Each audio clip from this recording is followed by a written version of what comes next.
الحمد لله نحمده ونستعينه ونستغفره ونؤمن به ونتوكل عليه ونعوذ بالله من شرور أنفسنا ومن سيئات أعمالنا من يهده الله فلا مضل له ومن يضلله فلا هادي له ونشهد أن سيدنا ومولانا محمدا عبده ورسوله أما بعد قال الله تبارك وتعالى أعوذ بالله من الشيطان الرجيم بسم الله الرحمن الرحيم لقد كان لكم في رسول الله أسوة حسنة وقال الله تعالى وداعيا إلى الله بإذنه وسراجا منيرا صدق الله العظيم میرے محترم بزرگوں،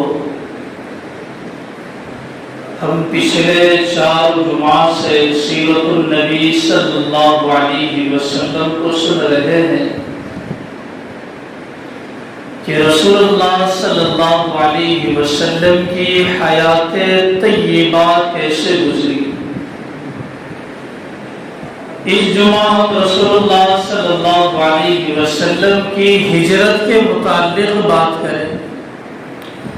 رسول اللہ کی زندگی میں ایک موقع وہ بھی آیا کہ رسول اللہ کو سب سے زیادہ پسند جو شہر تھا مکہ المکرمہ، اسے چھوڑ کر جانا پڑا۔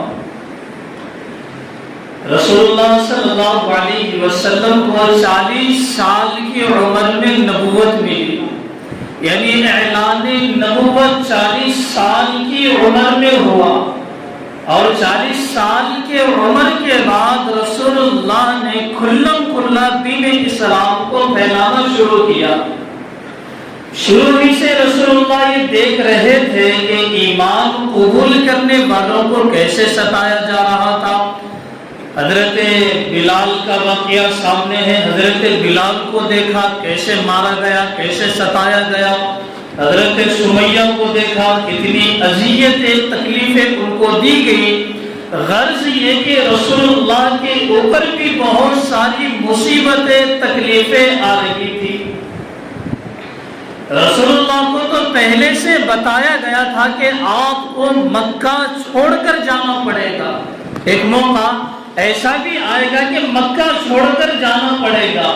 اور وہ کیسے پیشن گوئی دی گئی کہ ایک مرتبہ رسول اللہ اپنی بیوی حضرت خدیجہ کے پاس تشریف لے آئے تو انہوں نے سوچا کہ میں اپنے کزن سے رسول اللہ کی ملاقات کراتی ہوں۔ کزن ورقہ بن نوفل بڑے عالم تھے، وہ توریت زبور انجیل کے جاننے والے تھے، تو یہ ان کے پاس ان کو لے کر گئی۔ تو جب ورقہ بن نوفل نے رسول اللہ کو دیکھا، بڑے ضعیف ہو گئے تھے ورقہ بن نوفل، جب رسول اللہ کو دیکھا اور پوری علامت رسول اللہ کی ان کے اندر دیکھی کہ یہ آخری نبی ہوں گے، تو ورقہ بن نوفل کہنے لگے کاش اللہ اگر میری عمر لمبی کرتا، جب آپ کو مدد کی ضرورت ہوتی تو میں ضرور مدد کرتا، کہ ایک وقت وہ بھی آئے گا کہ آپ کو آپ کی قوم یخرج کا امت کا، کہ آپ کی قوم آپ کو آپ کے شہر سے نکالے گی۔ رسول اللہ حیران ہو گئے، کیا میری قوم مجھے نکالے گی؟ ورقہ بن نوفل کہنے لگے ہاں آپ کی قوم آپ کو نکالے گی۔ میرے محترم بزرگ اور دوستو، پہلے ہی سے رسول اللہ کو اشارات دیے گئے کہ ایک دن آپ کو مکہ چھوڑ کر جانا پڑے گا۔ مکہ کے اندر جو لوگ آپ کو اذیتیں دے رہے ہیں، تکلیفیں دے رہے ہیں، انہی تکلیفوں کے باعث آپ کو مکہ چھوڑ کر جانا پڑے گا۔ لہذا رسول اللہ صلی اللہ علیہ وسلم دین اسلام کو پھیلانے کی تیاری میں لگے ہوئے ہیں، صحابہ کو جمع کرنے کی تیاری کے اندر لگے ہوئے ہیں۔ اعلان نبوت کے 11ویں سال حج کے موقع پر مدینہ منورہ سے 6 افراد حج کے لیے تشریف لائے۔ جب یہاں پر یہ لوگ بیٹھے ہوئے تھے، رسول اللہ نے دیکھا، پوچھنے لگے کون ہو؟ تو کہنے لگے کہ ہم مدینہ منورہ سے آئے ہیں۔ تو رسول اللہ نے کہا کہ تھوڑی دیر اور بیٹھ سکتے ہو تاکہ میں آپ سے گفتگو کر سکوں؟ تو مدینہ کے لوگوں نے کہا بلا کیوں نہیں، ہم ضرور رکیں گے، ضرور آپ کی بات سنیں گے۔ رسول اللہ نے ان کو دین اسلام ان کے سامنے پیش کیا تو وہ 6 افراد تھے، ان میں سے سب سے پہلے اسد بن زرارہ، یہ سب سے پہلے اسد بن زرارہ، انہوں نے مدینہ منورہ جانے کے بعد دین اسلام کا بہت بڑا کام کیا ہے، مدینہ منورہ کو دین اسلام سے سینچا ہے۔ اسد بن زرارہ نے مدینہ منورہ اور ان کے اطراف کے اندر جتنے دیہات تھے وہ سارے گاؤں کا رخ کرتے ہوئے اسد بن زرارہ اور مصعب بن عمیر ان دونوں نے مل کر دین اسلام کو وہاں پر پھیلایا ہے۔ انہوں نے دین اسلام رسول اللہ کے ہاتھ پر قبول کیا۔ اب وہ 11ویں سال، نبوت کی 11ویں سال وہاں سے نکلے، اگلے سال انہوں نے محنت کی، دین اسلام کو لوگوں کے سامنے بیان کیا۔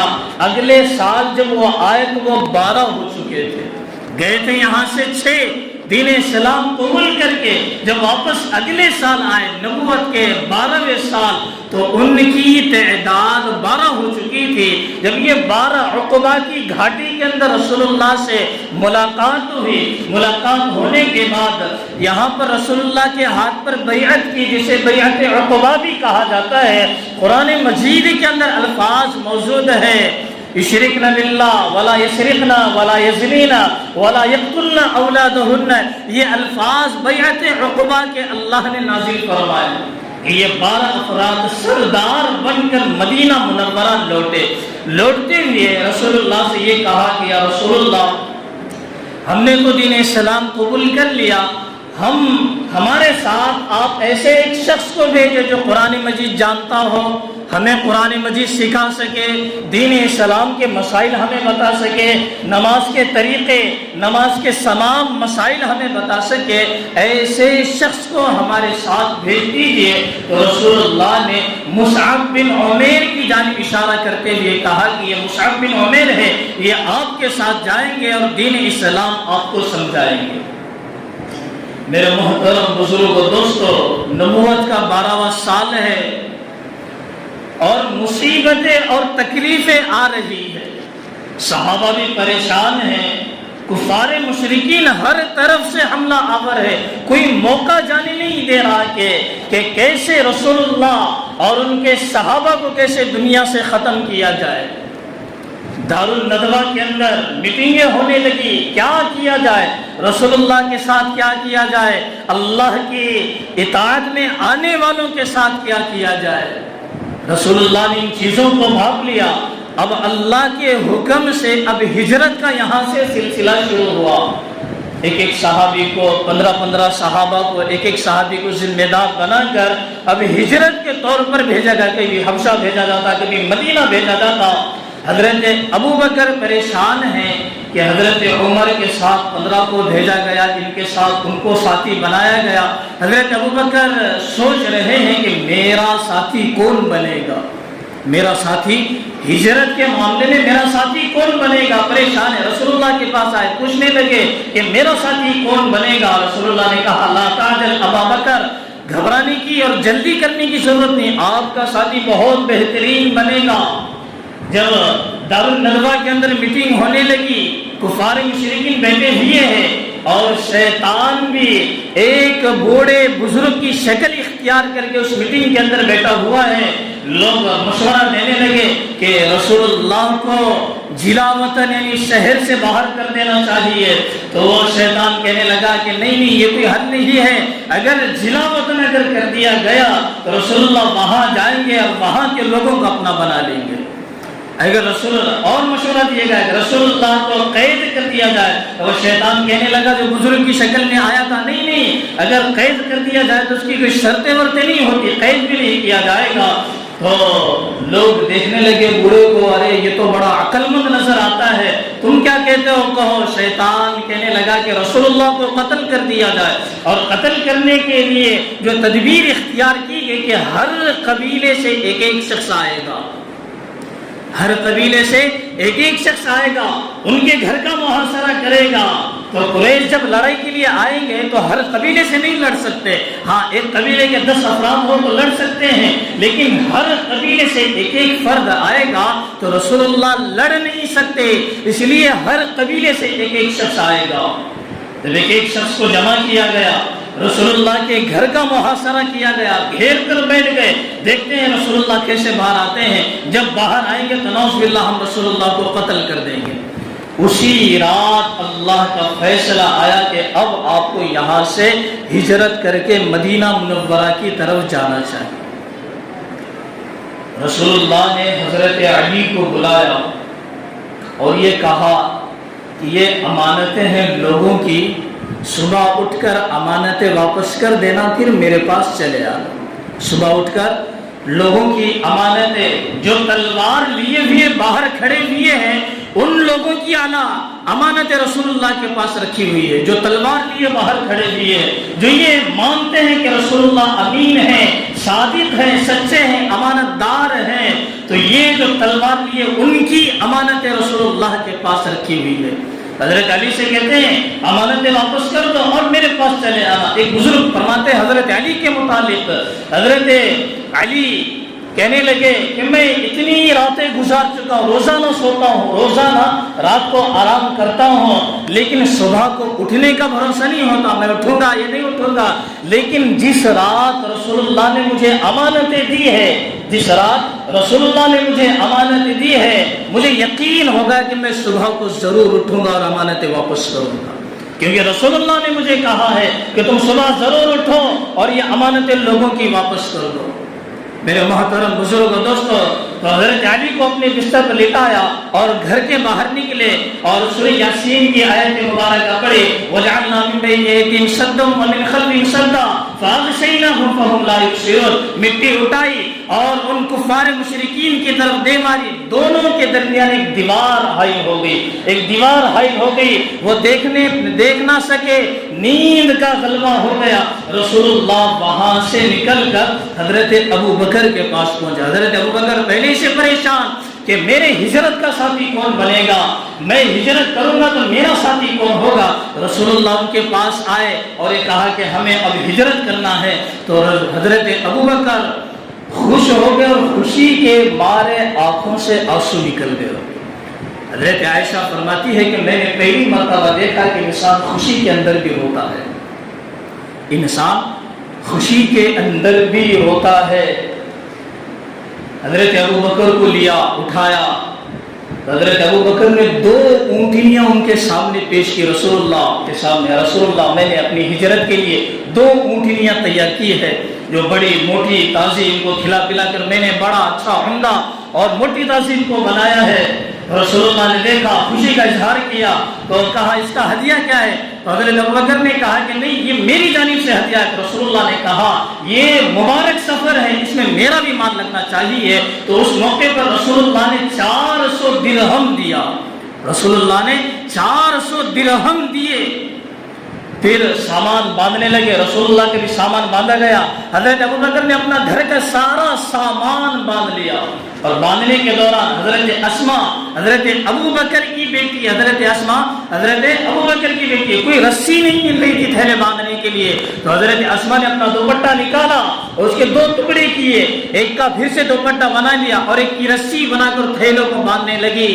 میرے محترم بزرگ دوستو، حضرت ابوبکر کے خاندان کے لوگ، ایک غلام اور حضرت ابوبکر کے بڑے بیٹے اور حضرت کی ابوبکر کی بیٹی حضرت اسماء، یہ سارے لوگ اتنے وفادار، اتنے برکت والے، مکہ المکرمہ کے اندر 200 اونٹ کا انعام رکھا گیا رسول اللہ کے اوپر اور حضرت ابوبکر کے اوپر، ان کے اوپر 100 اونٹ، ان کے اوپر 100 اونٹ، جو ان کو پکڑے گا 100 اونٹ کو دیے جائیں گے۔ اور ان کا گھرانہ اتنا بابرکت، اتنا وفادار، ایک نے بھی اپنی زبان سے لفظ نہیں نکالا۔ رسول اللہ وہاں سے نکلے، چلتے چلتے چلتے گئے، غار ثور جانا تھا مدینہ منورہ، لیکن یہ غار ثور پڑتا ہے یمن کے راستے میں، یمن یا مصر کے راستے میں یہ غار ثور پڑتا ہے۔ تو چلتے چلتے گئے غار ثور، اگر کوئی مکہ مکرمہ گیا ہو تو آپ نے دیکھا ہوگا کہ غار ثور کے اتنا کوئی پہاڑ اونچا لمبا نہیں ہے، سب سے اونچا پہاڑ غار ثور ہے، جہاں پر رسول اللہ نے 3 دن وہاں پر قیام کیا تھا حضرت ابوبکر کے ساتھ میں۔ جب وہاں گئے تو حضرت ابوبکر نے دیکھا کہ رسول اللہ کے پیروں سے خون نکل رہا ہے۔ حضرت ابوبکر نے کہا یا رسول اللہ آپ کو میں اپنے کندھوں پر اٹھا لیتا ہوں۔ تو رسول اللہ نے کہا ابوبکر ایک انسان بڑی مشکل سے چل سکتا ہے اور تم کہتے ہو مجھے اٹھا کر چلو گے۔ حضرت ابوبکر نے کہا یا رسول اللہ آپ نے میری محبت تو دیکھی نہیں ہے، آپ نے میری محبت تو دیکھی نہیں ہے۔ حضرت ابوبکر کوئی موٹے تازے انسان نہیں تھے، دبلے پتلے انسان تھے حضرت ابوبکر۔ رسول اللہ کو اپنے کندھوں کے اوپر بٹھایا، خون لگا ہوا ہے، رسول اللہ کو کندھوں میں بٹھایا اور رسول اللہ کی ایڑی مبارک لگ رہی ہے سینے کے اوپر، ایڑی مبارک لگ رہی ہے سینے کے اوپر۔ یہاں توجہ رکھیے، حضرت اسماعیل کی جب ایڑی زمین کے اوپر لگی تھی تو پانی نکلا تھا۔ حضرت اسماعیل بچے تھے، نبوت کا اعلان بھی نہیں ہوا تھا، دودھ پیتے بچے تھے، اور رسول اللہ صلی اللہ علیہ وسلم اعلان نبوت کے بعد کا یہ واقعہ ہے۔